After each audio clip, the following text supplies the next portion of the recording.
Hello, everyone, and welcome to A New Direction. My name is Jay Izzo, and oh man, another great show.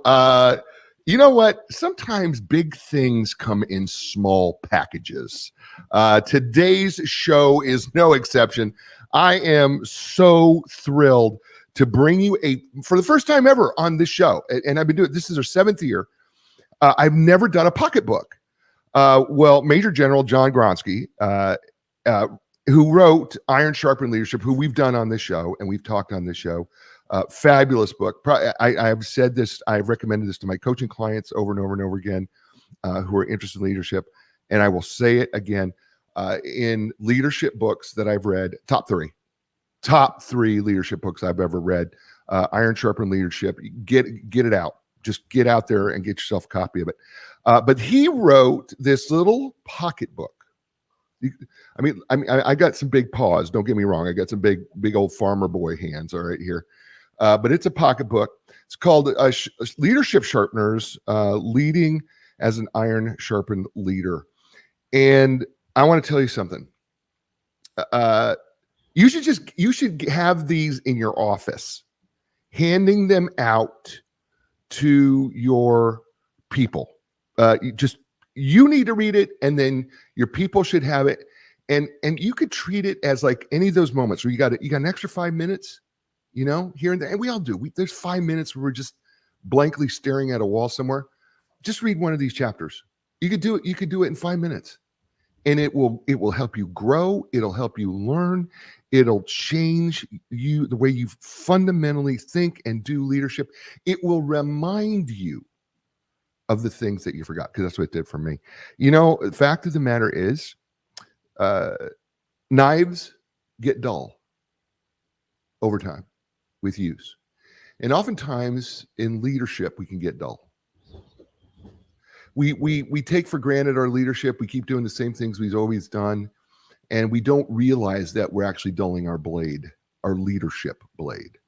We need a sharpener. We need a honing steel to straighten the edge of that blade. That's what this book does. It's the honing steel that will sharpen your leadership. And so we're going to get to General here in a second. Before we do, let's do every week, right? One of the things he talks about in this book is he says, you know what? You never rise to the occasion. You only will lower yourself to the amount of training that you've had. And the fact of the matter is, we have to be working on 4 areas of our life: physically, mentally, emotionally, and spiritually. And if you're not training those areas, you're not growing. In fact, you're dying, because they don't stay the same. And I had a conversation with a young man today, and we talked about how these 4 areas, physically, mentally, emotionally, spiritually, we have to put ourselves in areas of discomfort, because training is not just kind of sitting down and learning. It's actually putting ourselves into action, where we are being tested, where we are being pushed, where we are uncomfortable. And life will do that. But the only way that we can learn faith and perseverance is through trial. And the trials that you and I experience throughout our lives, the trials that you may be going through right now, are our testing, are our training periods, where we can either grow from them or we can cower from them. And it requires a mindset of change and growth. It requires us to be open and curious. It requires us to be promotional, not preventional, where we're worried about what we have to lose, but that we're willing to take a risk. It's about being outward and not inward. And we have to be able to adapt that mindset. And General's going to talk about some other mindsets. So I want to go through these 4 areas with you today. Just check in. Scale of 1 to 10, 1 being, this area of my life isn't very well. 10, this area of my life could not be any better. 5 being average. By the way, if the number's low, I don't want you to be alarmed, but let's treat it as a starting point where we got to grow from here. All right. Because that's what we're all about on the show. So physically, when it comes to eating right, getting enough exercise, drinking enough water, getting enough sleep, how would you rate yourself on a scale of 1 to 10? Right? And then whatever that number is, what can you do right now to change that from whatever number you're at, just a half a number up? Whether it's a 2 to 2.5 or a 7 to a 7.5, what can you do to change? Right? And the general is going to talk about consistency beats motivation every time. He's absolutely correct. Because part of the change in any one of these areas is that you're going to have to be consistent. And so if you want to lead yourself, which you need to do before you want to lead others, right, is let's start by going and saying, what am I going to do to take action right now in the physical area? Now let's go to that's your first number, by the way. All right, your second number is your mental intellectual number. You could sit on this book all day long, and can I promise you something? You aren't going to get anything. It just isn't going to absorb through your body. You're going to have to read it and then take action on it. And what I tell my coaching clients is I love listening to audiobooks, but if you're listening to an audiobook down the road, when you finally get to your destination, I want you to write down one thing, maybe two, that you're going to take action on in what you listened to in that book. Right? Because if you want to grow mentally, you're going to grow in your knowledge and understanding and your wisdom of your own life, the life around you, the world around you. And you're going to be able to use that in some way that's not just going to help yourself, but it's going to help others. On a scale of 1 to 10, how are you doing when it comes to growing into your mental intellectual growth? All right. That's your second number. Third number is the emotional number. General talks about, one of the characteristics or qualities of a great leader is be calm, stay in control of your emotions. Could not agree more. So when we talk about emotionally, we talk about how well are you able to control your emotions under stress and pressure, right? He says, be calm. The second part of your emotional self is how well are you able to tap into and understand the emotions of another person? If you're going to be a servant leader, which the general is going to talk about, we have to learn to empathize with our people. If you're going to have muddy boots on the ground, as the general likes to talk about, you have to be interested in your people and you have to care. So on a scale of 1 to 10, how would you say you're doing emotionally? And then finally, there's the spiritual area. Fact of the matter is, if you move the physical, the mental, the emotional, and you'd have left as a spiritual. But we all live by faith every day. You took a sip of your coffee this morning, believing it wasn't poisonous. You pushed the button on your car, believing it would start. You saw the sign that said walk on the crosswalk, believing that the cars weren't going to hit you. You made plans in the future, believing that they're going to happen, even though they haven't happened yet. And we connect on a level that goes beyond the physical, the mental, and the emotional. And that's a spiritual level where our spirits connect with each other in a way that's unique and different. And then I have to ask you, in the midst of your chaos, what brings you back to centeredness? Is it God? Is it nature? Is it meditation? Is it something else?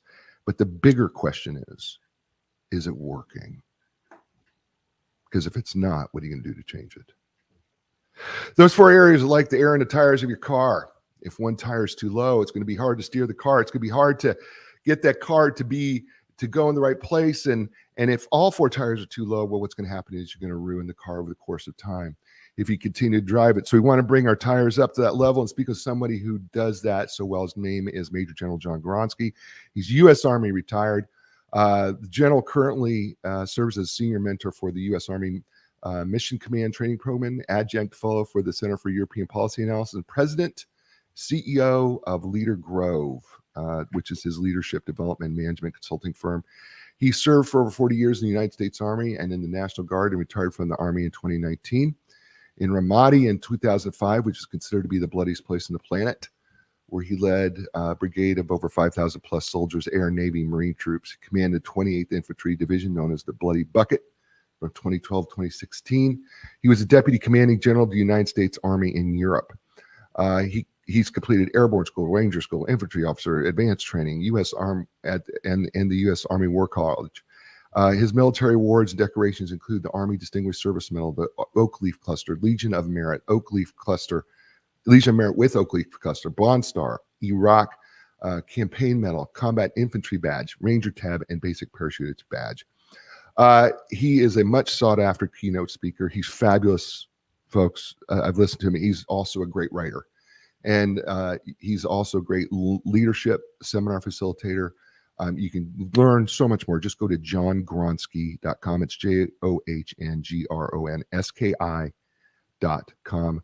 Ladies and gentlemen, welcome back to the show. And someone I get to be privileged to call my friend, General John Granski. General, welcome back to the show. Hey, Jay, it's great to be with you. Thanks for that very nice introduction. I appreciate that, my friend. Absolutely. So let's dig into this. So this book, 67 pages, but boy, it's a power pack, General. I mean, I don't know what else you could do to add anything more into 67 pages, but you certainly did it. Chapter 1, I love it. Great way, a few positive thoughts for leaders is how you come out of the book. It's just give us a little taste of kind of go get ourselves in the right mindset, right? Some of the things you write in here, people and teams, and these themes are going to come up later in the book. The one thing that's going to keep coming up in the book is people and teams do not rise to the occasion. They perform at their level of training. I've had 2 Delta Force operators. I've had Navy SEALs. I've even had a BUDS trainer on the show here in the last couple of months. I've had Green Berets and other special operations forces. They all say it. They all say the same thing. People and teams do not rise to the occasion. They perform at their level of training. Why is that so difficult for us to grasp around? And then help us dig deeper into how we can get there. Yeah, I think, Jay, there's this myth of rising to the occasion. Without putting any preliminary work in, we could just rise to the occasion. And I think there's nothing further from the truth. Anybody who served in the military will know that training is everything. If we're going to expect our soldiers and other military personnel to perform in life and death combat situations, training is essential. And I think successful CEOs and business leaders have to realize the same thing. And in that little pocket book I wrote, I do speak about Gene Kranz and the Apollo 13 mission. And there's a professor at Wharton at Penn University. His name is Michael Useem, and he wrote a book called the Leadership Challenge. And basically in that book, I'm sorry, the name of the book is The Leadership Moment. And what he wrote in that book, one of the stories he wrote was about Gene Kranz. And he talked about how when Gene and his team successfully were able to get those astronauts back home, when it looked like, they were going to be, unfortunately, left in space, it was because for years ahead of time, years before that particular episode, he had trained his team to be prepared to successfully navigate through unexpected challenges and adversity. And because Gene took the time to train his team years before the Apollo 13 episode, they were successfully able to navigate through that. So I think, again, anybody who has faced adversity will know that we more successfully navigate through it when we are prepared and when we train. So that's something I believe in. I think that's something that people need to take to heart and prepare their teams for the unexpected. That's chapter 2, which you're talking about here, chapter 2, which is titled Developing Resilient Teams. I think it's a great place for us to jump to. Kranz had did a few things to develop resiliency in his team. I'm going to throw these out to you, and I want you to kind of guide us through what they mean. So he had basically 7 what I would call resiliency builders. The first is belief in a purpose. Help us understand the importance of, if you're going to build a resilient team, why belief in the purpose is so important. Yeah, I mean, purpose is powerful. People have to understand the why behind what they do.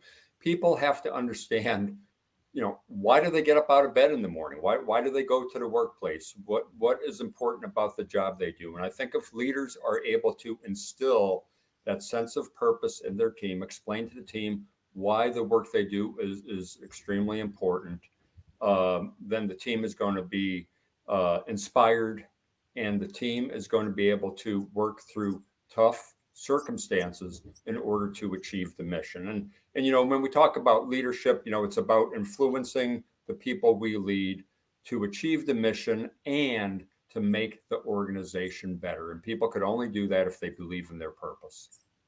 Okay, and I love that, because I'm a purpose person. So I think if you got a clear purpose, things just get easier from here, right? I think it's the foundation to me. Here's the second one, though, that he comes out with, and that is rigorous, realistic training.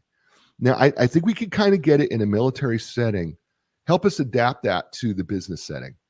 Yeah, in the business setting, the training that you have your people go through has to have rigor built into it. You mentioned it earlier, Jay, moving out of your comfort zone.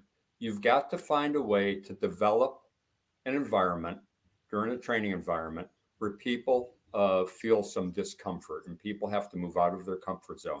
It's just like going to the gym. There's certain types of pain. Some type of pain is bad. When we have an injury or something like that, that's bad pain. But when we go to the gym and we work out and we tax our muscles and we move our body into going out of its comfort zone, we feel a little bit of pain there. But that's how we get stronger. And I think we have to do that with our teams. We have to put rigor into the training. We have to create scenarios where our teams have to make decisions very quickly and do that under stressful situations during a training environment. So in the real world, when they face those situations, they're going to be able to perform. Yeah, I agree with you. I think one of the things that I love doing when I'm working with teams is I love doing these role-playing scenarios and try to make them as realistic as possible, right? Like if you're with a salesperson dealing with objections, making them feel terribly uncomfortable, right? Being a difficult customer. I think those type of training sessions are just so helpful, because the more closely we can simulate the real thing, right? The less stress almost that you feel. It's not that you're not stressed, but less stress that you feel. Yeah, and that's a good tip for business leaders. In order to build rigor into the training that you're providing to employees, scenario-based training is outstanding.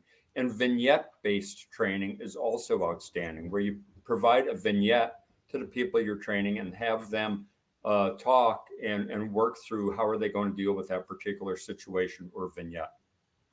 I have a personal question to ask you about this, General, and that is at Leader Grove. Do you guys help, like if you're working with teams and leaders, do you help them kind of create some of these rigorous, realistic training scenarios to help them maybe work through that? Do you guys do that? Yeah, absolutely. With our workshops, we have a lot of exercises built into the workshop. We have a lot of group exercises. We have a lot of scenario-based training, vignette-based training, where people are placed in uncomfortable situations in order to learn. Because let's face it, when we're in an uncomfortable situation and we perhaps make a mistake as we're trying to negotiate that situation, we always learn from those mistakes we made. Yep. If we could create a training environment, a learning environment to make those mistakes, much better than making those mistakes when the stakes are really high and it's a real world situation that really matters and makes a difference to a customer or a client. I'm going to jump ahead. There's some in between here. Train on making good decisions under stress, practice good communication skills, foster collaboration and mutual understanding. I want to jump to increase physical proximity, because Kranz made sure that those guys were together. Talk about the importance of increasing physical proximity, the leadership and team building. Yeah, it's interesting, and I know where you're going. You're going, the fact that a lot of us work in virtual environments now. Right. But research has shown that when you place people in close physical proximity to one another, they actually collaborate more. As a matter of fact, there was a research study shown that if you worked in an office building and you were on the same floor a few feet apart, the communication and collaboration was very, very good. If you put a person just on the floor below, it was like they were in a different world. It was like they were on a different continent. And so the trick is, how do we create circumstances of close proximity in virtual environments?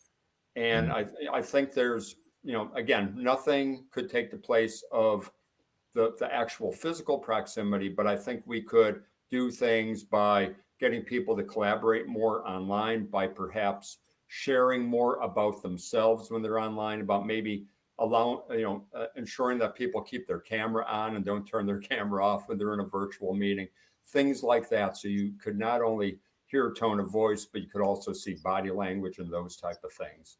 The other thing, even though we're in a virtual environment, there's certain times when we might be able to get the team together actually face to face in a physical environment. I think the more it might cost a little bit of money with travel and those type of things, especially if people are in different states or on different continents. But I think the advantage to doing so and spending that money doing so is really worth it. And again, that can't happen every week or maybe every month, but I think occasionally throughout the year, if you could bring your people together so they're face to face, that pays great dividends. Yeah, I agree with you, and I love your idea because we do so many virtual things. I love the idea of getting. We've got to find a way to break through this. If we're going to be in even a hybrid environment, there is no substitute for being in physical proximity for each other. It's just not the same. In order to build a team, a real cohesive team. We saw this with football teams trying to, during COVID, trying to, work out while they were all separated. And it just was incredibly difficult on these football teams to do it. I'm not against working from home. I don't want people to hear that. But I think we have to be realistic enough to say, it's not the same. It's not as effective.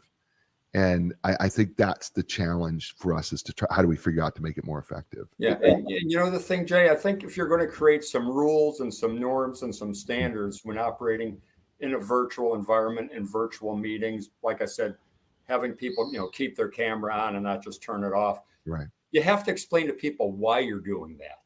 You just can't be draconian about things and make up these rules. I think explaining to people the why behind the rules and the why behind the norms that you're trying to establish is extremely important, so people understand that you're trying to develop the team and build cohesiveness in the team. Yeah, I totally agree. His name is General John Granski. The book is entitled, a little pocket book called Leadership Sharpeners.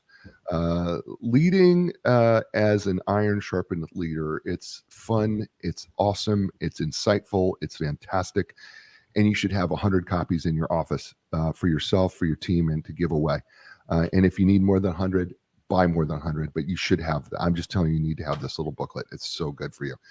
You're listening to him right here on A New Direction. Hey, folks, whether you're recovering from an injury or surgery, suffering everyday aches and pains, having difficulty performing activities of daily living, maybe you're an athlete who just wants to improve. Listen, if you want epic relief, epic recovery, and epic results, don't look any further. Go to epicpt.com. It's EPICPT.com. And Linda Craft Team Realtors, nearly 40 years, they have been helping people transition in life. And I thought they were real estate. They are. But think about it, every place you've ever lived has been a life transition. They know how to take the stress out of that for you. They've done it for thousands of people. They can help you. Just go to lindacraft.com and I'll tell you they can help you. It's LINDACRAFT.com. And we're back here on A New Direction with my friend General John Granski, Leadership Sharpeners, leading as an Iron-Sharpened Leader. It's a little pocket book of 67 pages. But it is power packed, and I just I fell in love with it. I've got it dog-eared. I'll probably have to get myself another copy since this one has been abused, and I've only had it for a few weeks. So I'll have to keep buying more copies because I keep loving reading it. It's that good. Well, it's true. What do you want me to say, General? It's true. I've abused this book. I've only had it a few weeks, and I've abused it. Jay, I love it. If it makes an impact in your life and other people's lives, that's what makes me happy. Well, listen, it does. And I got to tell you something. You address a question in chapter 3 that I get as a coach. I get this all the time. And I want to talk about this with you. You know the question. I know they come to you and they go, General, how do I motivate my team? I'm not sure. I'm not sure how to motivate my people. Maybe they're not motivatable. Maybe I get this one. Maybe they're just not coachable. And I'm kind of like, I can't buy into that. I'm like going, you find the right coach. I'm just telling you, it just needs the right thing. What do you tell people when it comes to motivating others when they ask you that question? Yeah. First of all, I believe everybody has the ability to learn, especially, a lot of times people ask me like, hey, could I learn how to be a better leader? And I think absolutely. But motivating people comes back to what we talked about a little bit earlier, providing that purpose and that sense of why to those people so they understand, why they get up out of bed in the morning, why they do what they do, why they should be, happy and feel fulfilled in the role they're playing. So that's extremely important. I also think, a lot of people ask me, how do I motivate, this younger generation of people just now coming into the workforce? And, this could be like a 55-year-old leader trying to motivate a 19-year-old or a 20-year-old or a 22-year-old. I explain to mature leaders that they cannot expect young leaders or young people entering the workforce to adapt to their way. You have to be willing as a leader to adapt to the younger generation. I mean, that's what leaders do. You focus only on the things you could control, and for the things you can't control, you have to adapt to those things. So I think adapting to others and understanding what makes people tick, really getting to understand people. You mentioned it earlier when you mentioned emotional intelligence, understanding how to be empathetic toward others is extremely important in motivating others. So, there's a scene in the movie Remember the Titans where one player is talking to the captain and he was saying, what are you talking about, team? This isn't a team. I'm just going to look out for myself. And the captain said, that's a poor attitude you have. And the answer back to the captain was, attitude reflects leadership. And I really believe that. If you as a leader are struggling with a bunch of unmotivated people, I think you as a leader need to look in the mirror and look to grow and look to learn how you could better motivate people, because I think the problem could be really with you rather than the people who are working for you. Mm-hmm. It's so interesting that you say that. I coach these young elite U19, U16 under, 19 under elite hockey female players. And I as I do this mindset coaching with them, one of the things occurred to me is that I can't approach it from my point of view. I have to learn to put myself in their shoes. Yes. And as soon as this just happened to me Tuesday with them. As soon as I told them, I don't really fully understand what you're going through because your world at your age was different than my world at my age. As soon as I said that, the room just got completely quiet. It was like they felt understood. Like I wasn't telling them I know. I didn't, and I don't, because I don't know possibly what they're going through. And it spoke to my heart that all of a sudden I was like, oh my gosh, I made a connection just by telling them I don't know how they right. And Jay, you make a great point. And again, getting back to how you motivate others, people need to feel like they are heard. Yeah. People need to feel like they are seen. Yes. People have to feel like they belong. There has to be a connection that you develop between, the organization and those people who are entering the organization. So doing those things to create belonging, to create connectiveness. I'll recommend a book to people. The name of the book is The Culture Code. I think it's an outstanding book about creating a high-performing culture in whatever team you lead, whatever organization you lead. A great book to read.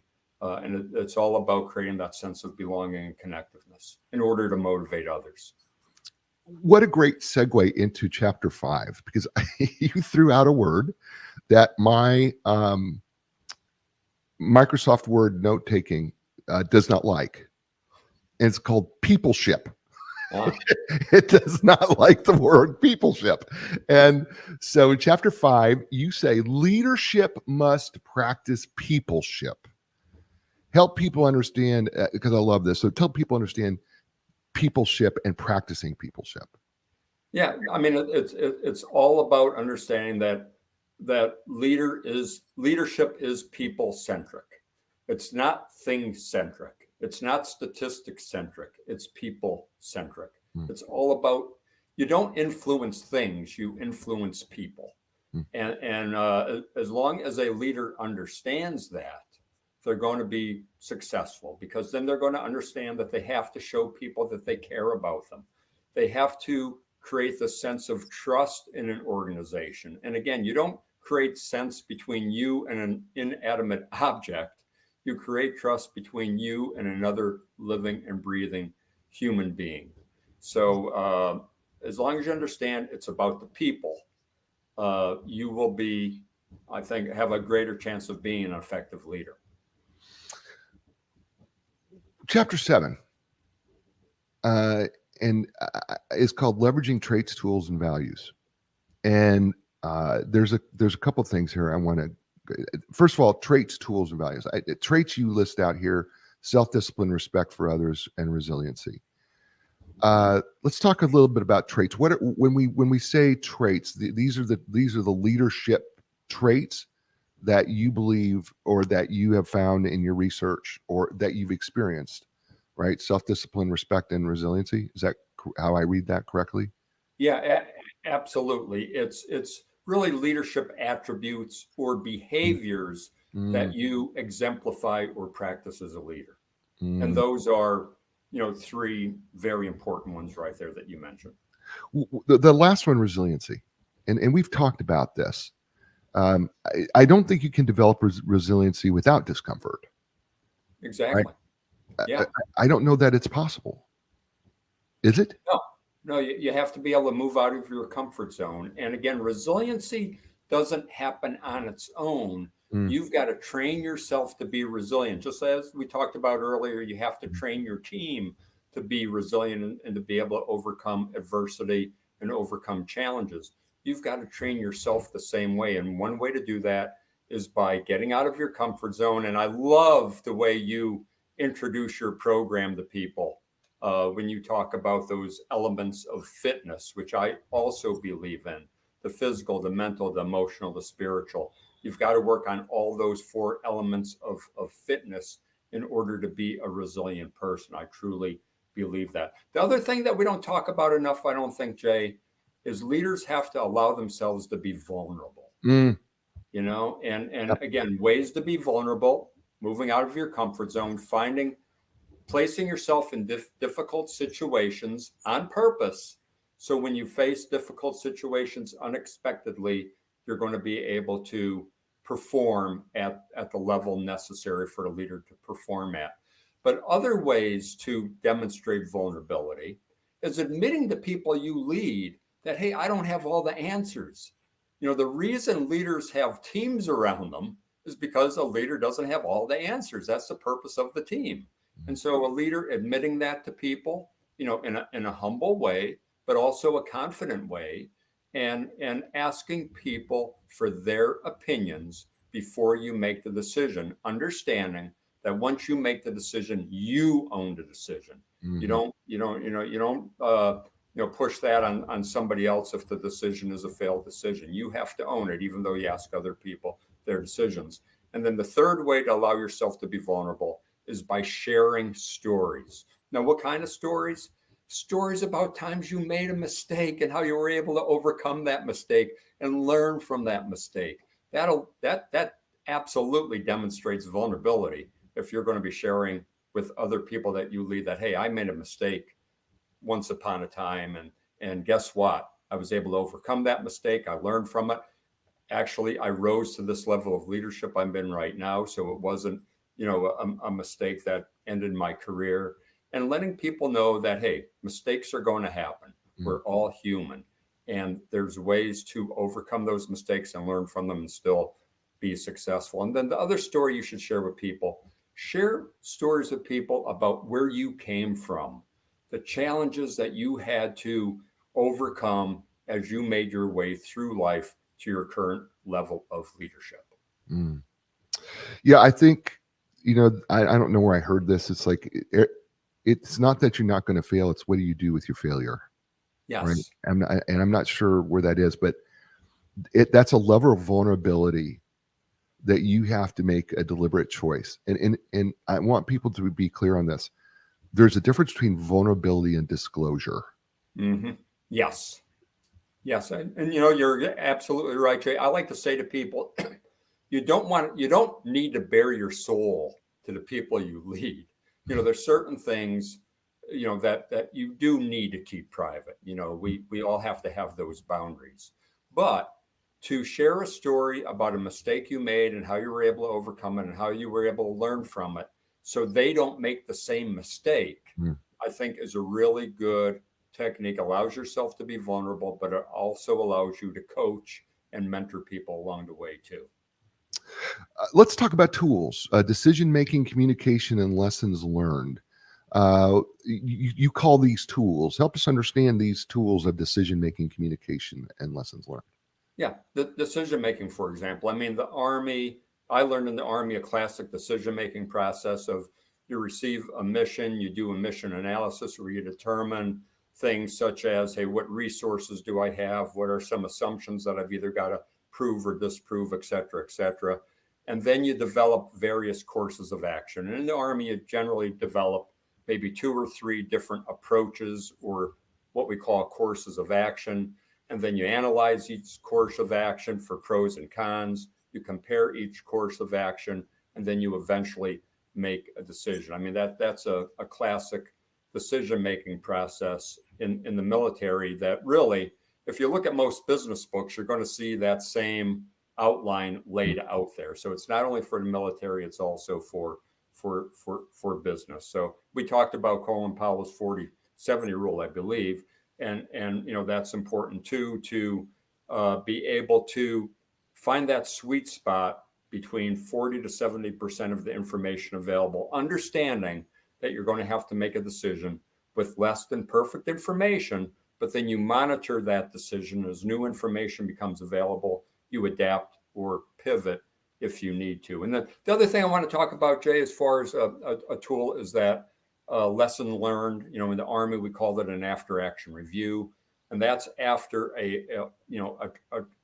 after training that you might have gone through or a real world combat operation that you might have gone through. You get your people together and you talk about, hey, what went well with this operation? What do we want to make sure we do again? What didn't go so well? What do we want to make sure we change next time? And then what are some general lessons learned that we really want to apply if we have a very similar situation? So doing those lessons learned after a training situation or after a real world operation, to put it into the business world, if you're implementing a project, there's certain times through the life cycle of that project where you could get the team together and conduct one of these lessons learned sessions. You don't have to wait till the project culminates. You could do it at different intermediate time zones along the way of the project life cycle, and conduct these lessons learned sessions so you could continue to improve even though the project isn't even completed yet. You knew where I was going with that, didn't you? Because I love the AAR thing. Yeah. I love that thing. Well, I think it's important. I did. Well, I do it with my hockey girls. Yeah.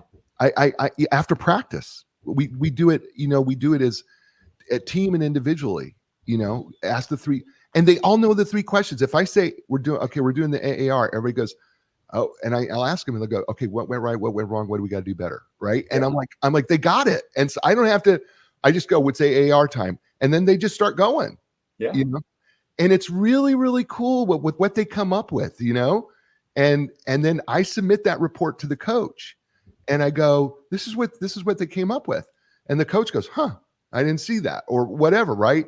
It's really cool to do this. I'm telling you, I could do this with 14-year-olds through 19-year-olds. You could do this with your team. I'm just telling you. And it's all about continuous learning. Yes. Continuing to learn, continuing to grow, continuing to get better. One of the things you talk about in values, and I want to hit values here because you and I are big core value guys. Yes. We just feel that our decision, if you don't have your core values very clear, I don't know how you really make decisions. I'm just throwing that out there. I don't know how you do it. Gus Lee's book you talk about here, Courage, the Backbone of Leadership. He has 3 high-level values: courage, integrity, character. Let's talk about maybe not just those, but the importance of having a set of values that you really live by. Yeah, I think it's essential. I talk to so many different groups where I will ask them, how many of you actually have thought long and hard about what are your 3 to 5 core values, the things you will stand by in thick and thin? And I will say, over the years I've been doing this, I'd say it's probably 3 out of 10 people have actually taken the time to identify their core values. Now, that doesn't mean other people don't have values, but they never thought long and hard about what are their most important core values. For example, my core values are service, integrity, respect, positive energy, and kindness. Those are my 5 personal core values. So, in good times and in bad, I try to stick by those values. When I'm making a personal decision, I factor those personal core values into my decision-making process. Organizations have corporate values or organizational values. And I like to ask organizational leaders, when you're making a business decision or a decision that affects the organization, do you factor your business values or your organizational values into those business decisions you make? You would hope that they do. What's the sense of having values if you don't factor them into your decision-making process? So values really kind of orient you and guide you along a path so you stay within the boundaries that you have established for yourself. It's almost like creating a guardrail for yourself, creating a guardrail for yourself so you don't stray off the path into a situation where you're going to display a lack of character. Yeah, that's beautiful. His name is General John Granski. The book is titled Sharpened Leadership. Wow. Well, let me try that again. His name is General John Granski. The booklet is entitled Leadership Sharpeners. I don't know why I tried to reverse the title, but I did. Leading as an Iron-Sharpened Leader. Yes, it's live, folks. We make mistakes. That's just the truth. And I take complete and total responsibility for all of it. You're listening to him here on A New Direction. Hey, folks, Epic Physical Therapy Facility offers the most advanced top-of-the-line equipment, including the Ultra G anti-gravity treadmill, the Normatec compression sleeves, my favorite, the Game Ready, which is ice and compression all at the same time. And that's just a few. Listen, they're trained and certified in the most comprehensive cutting-edge treatments like blood flow restriction therapy, cupping, and that's just a few, dry needling, just a few things they do. Listen, when you're ready for your epic relief, epic recovery, don't look any further. And you want those epic results, go to epicpt.com, EPICPT.com. And Linda Craft Team Realtors. Listen, check out lindacraft.com. I think it is the most comprehensive real estate website that you will find. They have their own show called Real Estate Right Now. You may recognize the host of that show. They do every week. They great podcasts, great information. All right there. I mean, things like how to move with children, how to move with pets, and they bring professionals in to do it. So when you're ready to start your real estate journey, start with lindacraft.com. It's LINDACRAFT.com. And we're back here on A New Direction with my friend, General John Granski. His book, Leadership Sharpeners. I got it right this time. Leading as an Iron-Sharpened Leader. I would love to blame that my eyes didn't see it, but I've read that at least 1,000 times, and I still can make mistakes with it. So my apologies, General. I want to jump here is to chapter 10. It's called The Secret Ingredient to Being a Good Leader, Care. And this is probably not something that people would think about as a secret ingredient. But let's talk about care as a secret ingredient to being a good leader. Yeah, there's certain ways to show people that you lead, that you care about them. Being a muddy boots leader, getting out there, going to, see what's going on with people in their particular workspace or in their work environment. Don't have the people come to you, but you actually get out and you go to where the people are themselves, and finding people doing something right and then celebrating that. It's not about, as a leader, going out and trying to find people doing something wrong and then, correcting them. Now, again, if you're out there circulating, you do see something egregious going on, obviously you got to take that person on the side privately and talk to them about it. But try to look for people doing something right and celebrating it. But, Jay, one of the things I really talk about when I talk about the need for leaders to demonstrate care for their people, something maybe some leaders don't think about. But I think the best way a leader could show that they care about their followers or their employees is by, in your position of authority, getting the resources that those people need in order to do their job more effectively and provide those resources to the people you lead. It could be training. It could be equipment that they need. And then the other thing is watching out for the obstacles that might be in the path of those people that you lead. Those people may not have the authority to remove those obstacles themselves, but you in your leadership position might have the authority to do so. So try to remove those obstacles. And guess what?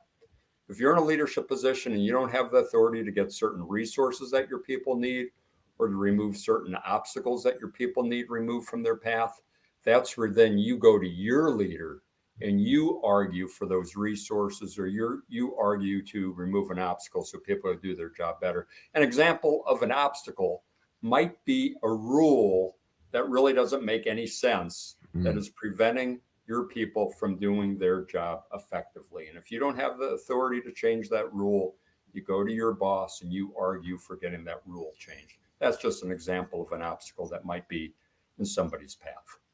I love that. I really, really do. But I just thought that little secret ingredient, care about yourself, care about your people, care about your organization. I just, it's so powerful, right? One of the other things, at the very next chapter, you do something that I've never heard anybody say in doing this, and that is chapter 11, civilianization of mission command. And because that's going to be a new term for a lot of people listening to this show. Can you walk us through that that part of civilianization of mission command, competence, mutual trust, mission orders, commander's intent, etc.? Yeah, I mean, people can get the book, they can see what those elements of mission command are. And in the Army, we learned that there's those elements that you just mentioned of mission command, which means how to lead either small teams or larger organizations. And call one out there, Jay, and let me civilianize it for you. Yeah, sure. So competence. Okay. Civilianizing competence. I mean, in the military, obviously, when we talk about competence, and maybe it's not so obvious, but when we talk about competence, we're generally talking about tactical competence and technical competence. So in order to civilianize that, in other words, to make that principle work for your organization, you as a leader have to develop competence. And that includes not only the tactical competence of the tactics of whatever your particular industry is, and the technical aspects of whatever your industry or business is, but also leader competence. And when I talk about leader competence, I'm talking about that ability to provide that vision and purpose, the ability to communicate well, communicate clearly and concisely, the ability to make the decisions even with less than perfect information, and the understanding that one of your responsibilities as a leader is to develop future leaders. So basically, what I try to do is take those elements of what we know in the Army as mission command leading teams or large organizations, and helping business owners and CEOs understand how they could leverage those principles that we learned so well in the military to run an effective company or an effective business or an effective nonprofit. Any organization outside of the military could use these military principles in order to create a more successful organization. All right, I'm going to throw one at you, though, that I think is a more difficult crossover, because I think we could kind of get through mission trust and even mission orders, mutual trust and mission orders. Commander's intent. How do we civilianize that? Yeah, basically what it is leader guidance. And we talk about commander's intent in the military.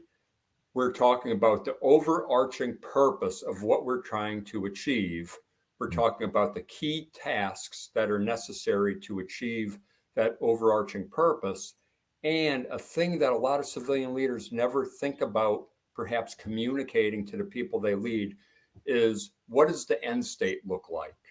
So if we're implementing a project to change a information system within our company, what is the end state look like? What does success look like? So when people achieve that end state, achieve that success, they understand that they actually achieved the mission.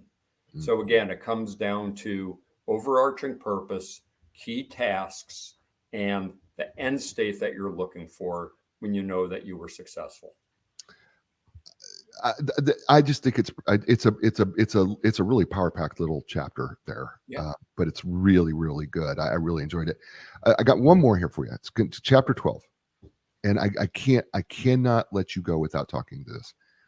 Consistency is the cornerstone of success. Yes. And you make a statement in here. Consistency trumps motivation every time. Ooh, that's a hard one for us to accept in the business world, General. Yeah, you know, I think the little story I tell in that particular chapter is about a friend of mine who wanted to complete an Ironman. You know, which, hey, that's no small feat. You know, a 2+ mile swim, a full marathon, 112-mile bike, and so my friend was motivated to train so he could complete that Ironman. And completed the Ironman, and then just completely stopped working out, didn't care what they ate after that, kind of gained all kinds of weight, and really is living a relatively unhealthy lifestyle now. I have another friend, and she is more consistent, really watches her diet, watches what she eats, works out on a regular basis, is an overall healthy person.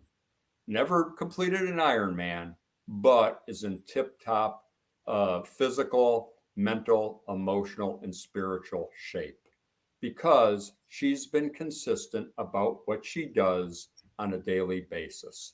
And that's why I say consistency trumps motivation. We could be motivated to achieve a particular goal, but are we consistent in our endeavors to continue to get better and have continual improvement throughout our lives? That, to me, that's the key. General, we've done our hour. It goes so fast when I'm with you. I just really enjoy my time with you so much. I hate it. There's a part of me that feels sad when we're done. It's because I just enjoy being with you so much. Closing up, help people. Listen, first of all, where can they get this book? Where's this available? I think the best, well, it is on Amazon, but I think the best place to get it is just go to my website, johngronski.com. You'll see a tab on top that says Leader Grove Store. Click on that tab. You'll see that book and the other 2 books that I wrote. And when people order the book from me, I sign the book, so we'll have a signed copy from the author.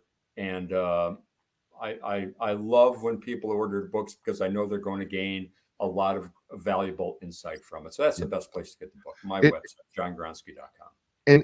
And by the way, I am being dead serious when I'm saying this, and I want to make sure people understand this. Folks, CEOs, C-suite people, managers, don't just order this for you. Order this for your people. I mean, if you listen to anything that the General has said throughout the show, is if you care about your people, then you're going to want to grow them as leaders, right? Well, maybe some of those folks don't want to read a 300-page leadership book. But can I tell you what they're willing to do? They'd probably be willing to read about 67 pages. So if you're really serious about leadership and growing leaders in your group, don't just get this for you. Get this for every person that you, quote unquote, are leading. And then go ahead. Jay, it's funny you say that, because I've had many companies already purchase those books in bulk from me. The best way to purchase those in bulk is just drop me an email, john@johngronski.com. Let me know how many books you want. I'll give you a special price on them if you're ordering them in bulk. And they are great to hand out to clients, employees. I mentioned Developing Future Leaders. It's a great book to do that. Yeah, I love it. I love it. And it's just so great. I've never, like I said, I've never done this. I've never done a pocketbook before on the show, but it was like, I know it's 67 pages, but it could have been 350. I mean, there's so much information. General, you were great. Thank you, as always, friend, for coming on the show and indulging me. I'm so grateful every time that you're here with me. And so thank you very much. Stay with me, will you please? Folks, just to show you, I say to you every week, right? You had a lot of choices. You chose us. Thank you for doing that. You're in control of three things in your life: your attitude, your effort, and your resiliency, right? Life does deal you things, but you still choose what that attitude will be. You choose your excellence by your effort. So how excellent will you be regardless of the circumstance? Yeah, we get punched in the gut. We get punched in the teeth. But you make the choice to get back up again. Get back up. Why? Because you're worth it. I mean that. You are worth it. And we need you. So get back up. We're ready to support you. I'll be back next week with another great guest. It's going to be another great book. I promise you it'll be another great show. It has to be. As I say to you all over the world, you know what that is. Ciao, everybody.